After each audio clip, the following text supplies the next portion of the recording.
तो आज हम लोग पढ़ेंगे भारत का सामान्य परिचय। इतना तो हम लोग जानते हैं कि जो पृथ्वी है, संपूर्ण पृथ्वी, इसको दो गोलार्धों में विभाजित किया गया है। पहला गोलार्ध यानी उत्तरी गोलार्ध होता है और दूसरा दक्षिणी गोलार्ध होता है। तो इतना जानते हैं कि पृथ्वी दो गोलार्ध में विभाजित है, उत्तरी गोलार्ध और दक्षिणी गोलार्ध। और कितने महाद्वीपों में? तो 7 महाद्वीपों में विभाजित है पृथ्वी। और कितने महासागर में? 5 महासागर में। तो महाद्वीप की बात करते हैं तो हम लोग कौन से महाद्वीप में आते हैं? एशिया महाद्वीप में, यानी भारत जो है एशिया महाद्वीप में है और उत्तरी गोलार्ध में है।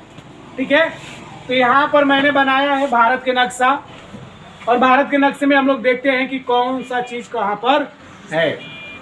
ठीक है, तो यह है भारत का नक्शा। ये है ऊपरी छोर को बोलते हैं इंद्रकाल। ऊपरी छोर है उत्तरी दिशा, है ना जी। तो उत्तरी दिशा को बोलते हैं इंदिरा काल, और दक्षिणी छोर को बोलते हैं कन्याकुमारी। ये है आपका भारत के नक्शे में उत्तरी बिंदु है, ये है दक्षिणी बिंदु, और यह है पूर्वी बिंदु, और यह है पश्चिमी बिंदु।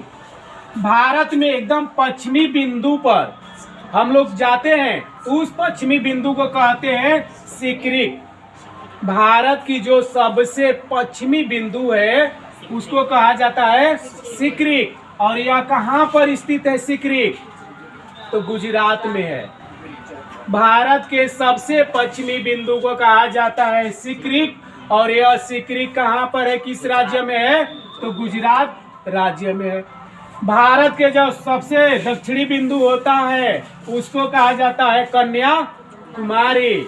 ठीक है, और भारत का जो सबसे उत्तरी बिंदु है उस उत्तरी बिंदु को कहा जाता है इंदिरा काल। इंदिरा कोल भी कह सकते हैं, इंदिरा काल भी कह सकते हैं। कोल मतलब क्या होता है? कोल मतलब यह होता है जो बर्फ होते हैं ना, तो बर्फ का जो पर्वत होता है उस पर्वत में जो छेद होता है, होल होता है, उसी को कहा जाता है कोल। तो भारत के उत्तरी बिंदु को कहा जाता है इंदिरा कोल। भारत के पूर्वी बिंदु को कहा जाता है किबिथु, और किबिथु किस राज्य में स्थित है? अरुणाचल प्रदेश में। यानी भारत का सबसे पूर्वी बिंदु अरुणाचल प्रदेश में किबिथु कहलाता है। और सूर्य की बात करते हैं तो सबसे पहले सूर्य उदय होता है कहाँ से? अरुणाचल प्रदेश से। ठीक है, और सूर्यास्त कहाँ होता है? गुजरात में। यानी सबसे पहले सूर्य निकलेगा आपका अरुणाचल प्रदेश में, और सूर्यास्त यानी लास्ट में जाकर कहाँ डूबेगा? गुजरात में। इंदिरा काल की बात करते हैं तो इंदिरा काल कहाँ पर स्थित है? जम्मू कश्मीर में। ठीक है, अब इसके थोड़ा सा विस्तार को हम लोग देखते हैं। तो दक्षिण से लेके और उत्तरी बिंदु तक भारत का जो विस्तार है, जो एरिया है, कितना है? तो कुल लंबाई है 3214 किलोमीटर। यानी दक्षिणी बिंदु से लेके और पूर्वी उत्तरी बिंदु तक भारत का जो विस्तार है कितना है? तो 3214 किलोमीटर लंबी है। ठीक है, अब देखते हैं कहाँ से? तो पश्चिमी बिंदु से लेके पूर्वी बिंदु तक। तो पश्चिम से लेके पूर्वी बिंदु तक जो भारत का विस्तार है, विस्तार मतलब जानते हो ना क्या? फैलाव। विस्तार मतलब फैलाव। कैसे फैला हुआ है? तो है बाबू आपका पश्चिमी बिंदु से पूर्वी बिंदु तक भारत 2933 किलोमीटर लंबी यानी क्षेत्र में फैला हुआ है। ठीक है, तो यह था भारत का विस्तार। ठीक है, आगे देखते हैं। भारत का कुछ हिस्सा समुद्री तट से लगता है और कुछ स्थलीय। भारत का कुछ समुद्री है और कुछ स्थलीय है। तो बात करते हैं यहाँ से बाबू।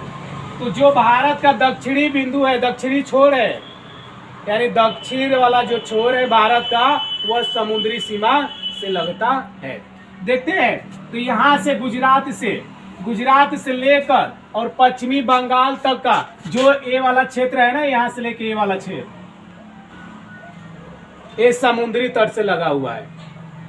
भारत के कुल कितने राज्य हैं जो समुद्री तट से सीमा बनाते हैं? तो कुल 9 राज्य है। भारत के कुल 9 राज्य ऐसे हैं जो समुद्री तट से सीमा बनाते हैं। कौन कौन से हैं? तो गुजरात है, महाराष्ट्र है, गोवा है, कर्नाटक है, केरल है, तमिलनाडु, आंध्र प्रदेश, उड़ीसा और पश्चिमी बंगाल। अब समुद्र से यानी ये बाबू है आपका बंगाल की खाड़ी इधर ही ना पड़ता है, तो बंगाल की खाड़ी पड़ता है तो पूरा समुद्री एरिया है। और इसमें एक द्वीप पड़ जाता है अंडमान निकोबार द्वीप समूह, और यहीं पर दक्षिण में भी आपका इंदिरा पॉइंट है।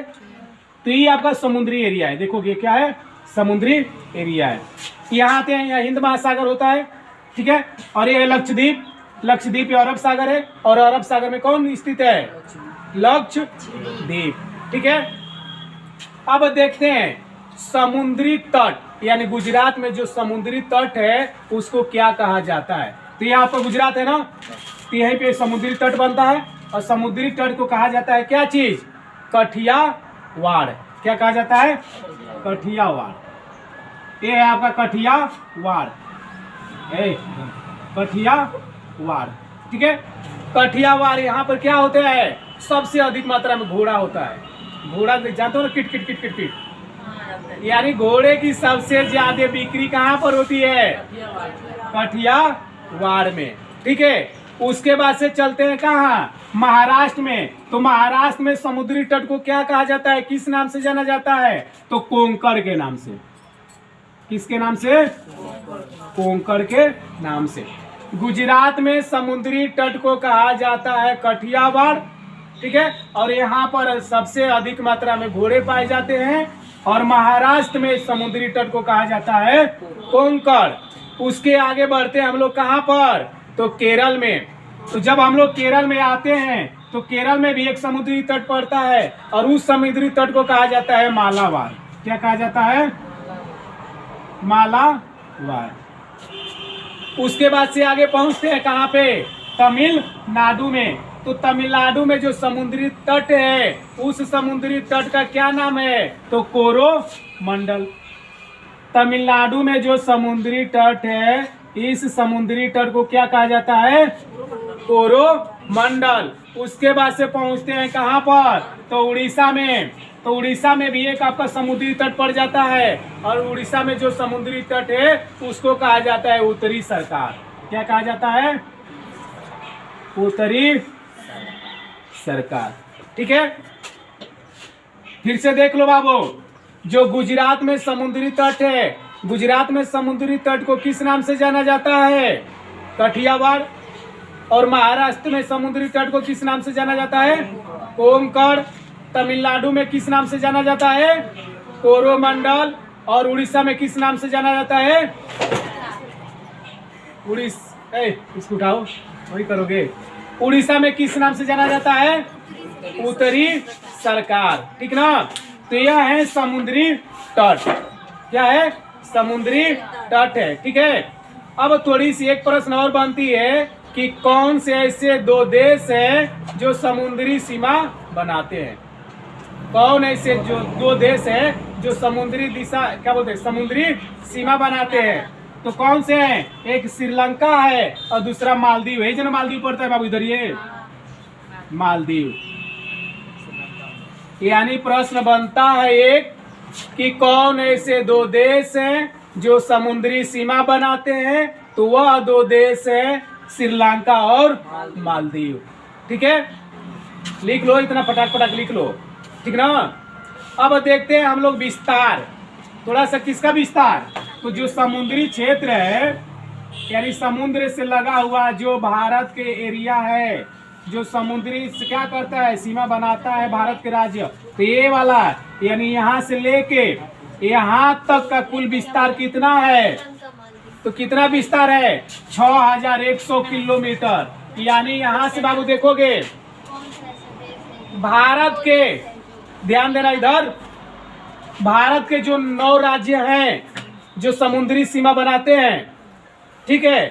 तो यहाँ से लेके यानी गुजरात से लेके यह जो भारत का क्षेत्रफल है, भारत का एरिया, यहाँ से लेके ये वाला एरिया, इसका कुल कितना विस्तार है? यानी कितना क्षेत्रफल है? एरिया है कितनी लंबी जो समुद्री सीमा से लगी हुई है। ठीक है, तो कितना है तो 6100 किलोमीटर, 6100 किलोमीटर इतना। ठीक है, यदि पूरा क्षेत्रफल लेते हैं यानी यहाँ से पूरा क्षेत्रफल लेते हैं यहाँ तक, यानी राज्य से लेके समुद्र वाला जो क्षेत्र है इसका पूरा कितना विस्तार है तो 7516.5 किलोमीटर। कितना? 7516.5 किलोमीटर। ठीक है, यहां से लेके यानी पूरा समुद्र से लेके और यहाँ तक यानी अरब सागर से लेके बंगाल की खाड़ी, अंडमान निकोबार द्वीप समूह सब लेते हुए, हिंद महासागर लेते हुए और इन राज्यों के लेते हुए कुल क्षेत्र कितना है, कितनी लंबी है तो 7516.5 किलोमीटर। यदि केवल भारत की बात करते हैं तो ये भारत का जो क्षेत्रफल है इतना, जो दक्षिण साइड वाला, तो दक्षिण साइड वाला मात्र 6100 किलोमीटर क्या करते हैं, इस समुद्री सीमा को स्पर्श करती है। ठीक है, अब चलते हैं स्थल सीमा की ओर। तो स्थल सीमा यानी यहाँ से लेके अब गुजरात के ऊपर हम लोग चलेंगे, पश्चिमी बंगाल से ऊपर उत्तरी साइड में। तो उत्तरी साइड में जितने भी राज्य हैं वह कौन सी सीमा बनाती है तो स्थलीय सीमा बनाती है। और स्थलीय मतलब पानी होने का कोई यानी समुद्र कोई नहीं है। ठीक है, तो कुल कितने राज्य होते हैं तो कुल 17 राज्य हैं भारत के बाबू। कुल 17 राज्य मिलके क्या करते हैं स्थलीय सीमा बनाते हैं। ठीक है, तो यह है भारत का विस्तार।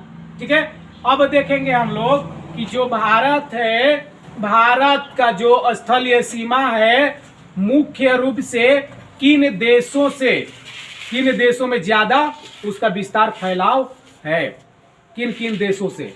तो देखते हैं, तो इधर आपका पड़ जाता है क्या पाकिस्तान पड़ जाता है ना, इधर पड़ जाता है अफगानिस्तान, फिर इधर पड़ जाता है आपका चीन पड़ जाता है, नेपाल आ जाता है, भूटान आ जाता है, फिर से क्या आ जाता है म्यांमार आ जाता है और बांग्लादेश। इनसे क्या करता है भारत अपनी स्थलीय सीमा को बनाता है। यानी भारत के जो स्थलीय सीमा है किन देशों से ज्यादा उसका सीमा लगता है तो पाकिस्तान, अफगानिस्तान, नेपाल, चीन, भूटान, म्यांमार और बांग्लादेश। तो यह है भारत का सामान्य परिचय। ठीक है, चलिए बस आज के लिए इतना, बाकी हम लोग पढ़ेंगे इसके विषय में अगले सेशन में। तब तक के लिए जय हिंद, जय भारत।